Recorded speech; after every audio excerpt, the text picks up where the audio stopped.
Hi!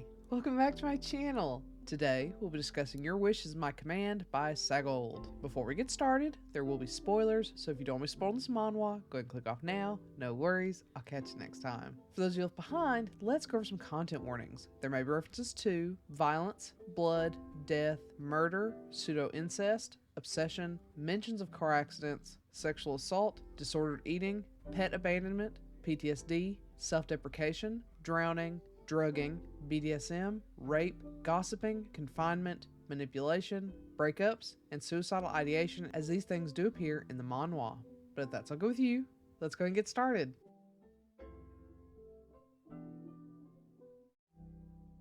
Chiwoo longs to be with Hwan. Unfortunately, Hwan and Chiwoo were raised together as brothers after Chiwoo's parents passed away when a bridge collapsed. Chiwoo has always felt guilt as a result. He feels guilt for having survived when his parents died. He feels guilty for troubling Hwan's mom when she was already a single mother. And, of course, he feels guilt for sullying his relationship with Hwan, making it lustful when he knows it's anything but for Hwan. So, as soon as he can, he moves out of Hwan's home to live independently. But even with distance, he still finds himself drawn to Hwan. Chiwoo orders a special toy for himself to try and sate his lust, but upon opening it, the toy lights up and summons a strange pink creature. As soon as it appears, it introduces itself as Sunny, and his goal is to grant Chiwoo's wish. Chiwoo can hardly believe it, and already he imagines his one true wish coming true, being in a romantic relationship with Hwan. But surely it can't be that easy, and of course, Sunny explains how his wish could come true. If Chiwoo joins Sunny in his war against his counterpart, Mooney, Chiwoo will gain magical powers, which he will use to fight monsters sent by Mooney. Before he can even decide, a tentacle monster attacks, but to Chiwoo's surprise, the monster isn't as interested in destruction as it is in defiling Chiwoo. Thankfully, before he loses his innocence, he gets Sunny's power and defeats the tentacle creature. Having experienced the power of a magical guardian prince, Chiwoo sees this as a one-way ticket to having his dream come true. But what Chiwoo doesn't know is that the power of light he uses isn't so different from the power being used against him.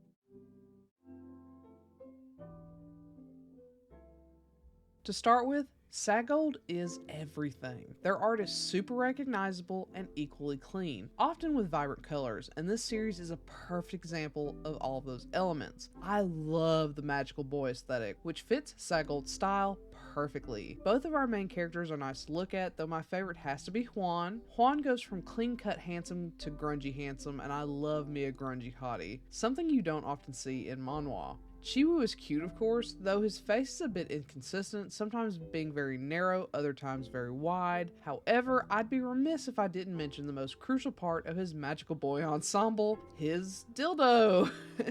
Chiwoo's weapon being a glass dildo is everything and really sets us up for the smutty parody this is meant to be. Not only does the setup of the magical boy represent Sagold's best art, but it also leads to an episodic-like depiction of nearly every smutty scenario one could want, from tentacles to beastmen, mermen to giants, and everything in between. This is a smutty smorgasbord with a little something for everyone. Unfortunately for some, this may not be the joyous romp fest you want. The idea is that Chiwoo is fighting against all these beings, and their primary method of fighting Chiwoo is through various sex acts. That means that essentially all of the sex during these episodic moments is non-con at worst and dub-con at best. I don't mind either, but I think it's important to note for those bothered by questionable consent in their manhwa. Now, that doesn't mean all the smut is of questionable consent. There's some vanilla sex that happens between Hwan and Chiwoo that is plenty consensual, but that's after the magical boy's sex portion, and then's followed by some more non-con and dub-con. Be warned. Now, while this has a very fun and cutesy magical boy veneer, it has a Madoka Magica-like twist. I wouldn't say it's anywhere near as successful in turning the tables or bait and switching as that, but this still had a pretty good twist. Best Boy Jin is set up to be the big bad.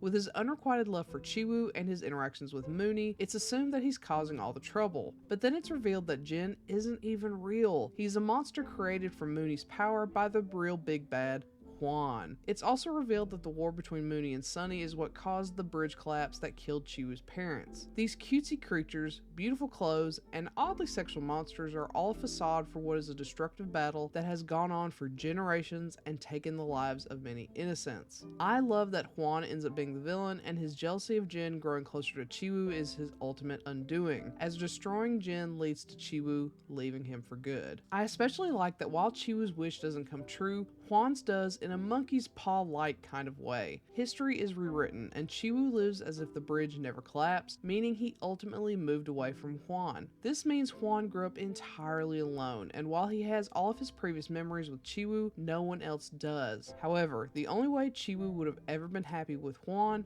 would be if he wasn't racked with survivor's guilt, as well as the guilt of having taken resources from Juan's mom when she adopted him. The only way for that to have occurred is if his parents had survived. So, while Juan ultimately gets to be with Chiwoo, though not officially, which was a little disappointing, it's not without the consequence of starting their relationship from square one, and without the dependency Chiwoo had on him before. It's a really nice resolution for Juan and Chiwoo, punishing Juan for being an ass and rewarding Chiwoo with the life he initially deserved. Bonus points, Jin gets to live as a real person and torment Juan by being close to Chiwoo. High-key, I'm rooting for Jin. I do wish we had some side stories clarifying what happened with Chiwoo and whether he ended up with Juan or Jin, but the main story is pretty satisfying as it is.